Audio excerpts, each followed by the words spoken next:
لك الحمد يا الله،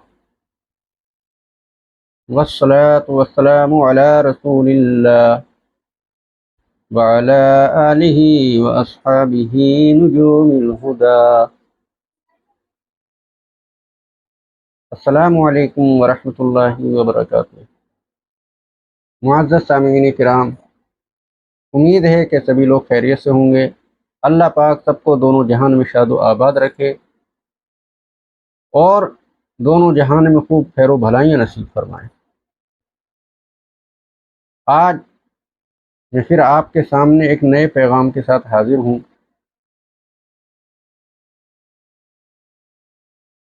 آج کا واقعہ بھی بہت حیرت انگیز اور عبرت آموز ہے.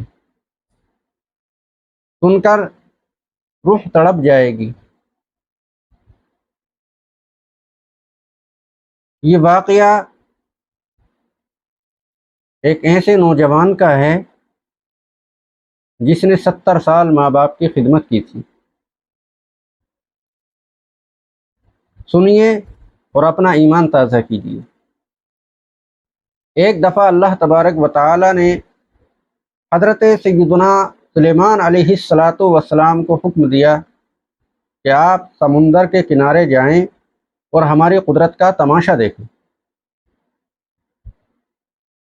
آپ سلیمان علیہ السلام اللہ کا یہ حکم پا کر سمندر کے کنارے آئے اور آپ نے ایک جن کو سمندر میں غوطہ لگانے کا حکم دیا.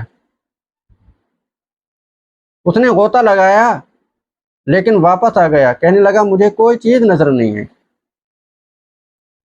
پھر آپ نے اس سے زیادہ طاقتور جن کو جو ہے اس میں غوطہ لگانے کا حکم دیا. اس نے بھی کافی گہرائی تک غوطہ لگایا لیکن وہ بھی واپس آ گیا کہ مجھے بھی کوئی چیز نظر نہیں آئی. پھر آپ نے اپنے وزیر حضرت آصف بن برقیہ کو حکم دیا کہ آپ جاؤ.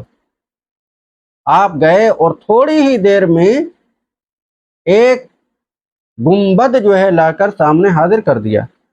اس گنبد کے 4 دروازے تھے، ایک موتی کا، دوسرا ہیرے کا، اور تیسرا یاقوت کا، اور چوتھا زمرد کا. لیکن اللہ کی شان دیکھیے کہ چاروں دروازے کھلے ہونے کے باوجود اس میں پانی کی کوئی ایک بوند نہیں تھی. اللہ اکبر. اور اس میں ایک نوجوان اللہ کی عبادت میں مشغول تھا. حضرت سیدنا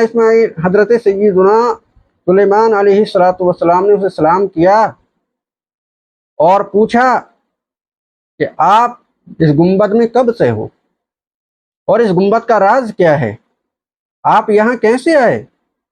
تو کہنے لگا کہ حضرت میرے ماں باپ معذور تھے، والدہ نابینا تھیں، میں نے 70 سال ان کی خدمت کی ہے. جب میری ماں کا انتقال کا وقت قریب آیا تو میری ماں نے یہ دعا دی کہ اللہ اس کو درازی عمر بالخیر نصیب فرما، یعنی لمبی عمر اور بھلائی کے ساتھ نصیب فرما.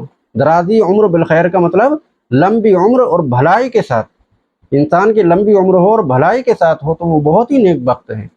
اور اگر اس کی عمر لمبی ہو اور برائیوں کے ساتھ ہو، برائیوں میں، اللہ کی نافرمانیوں میں کٹے، تو اس سے زیادہ بدبخت انسان کوئی نہیں ہے. تو کہتا ہے میری ماں کا جب انتقال کا وقت قریب آیا تو انہوں نے مجھے یہ دعا دی کہ اللہ میرے بیٹے کو درازی عمر بالخیر نصیب فرما. اور میرے باپ نے انتقال سے پہلے مجھے یہ دعا دی کہ اللہ میرے بیٹے کو ایسی جگہ عبادت پر لگا جہاں شیطان بھی نہ پہنچ سکے، شیطان بھی مداخلت نہ کر سکے.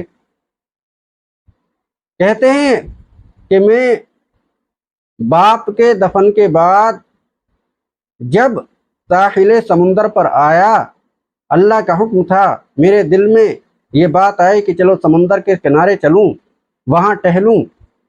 جب میں یہاں ٹہلنے کے لیے آیا تو مجھے یہ گنبد نظر آیا اور میں اس گنبد میں داخل ہو گیا.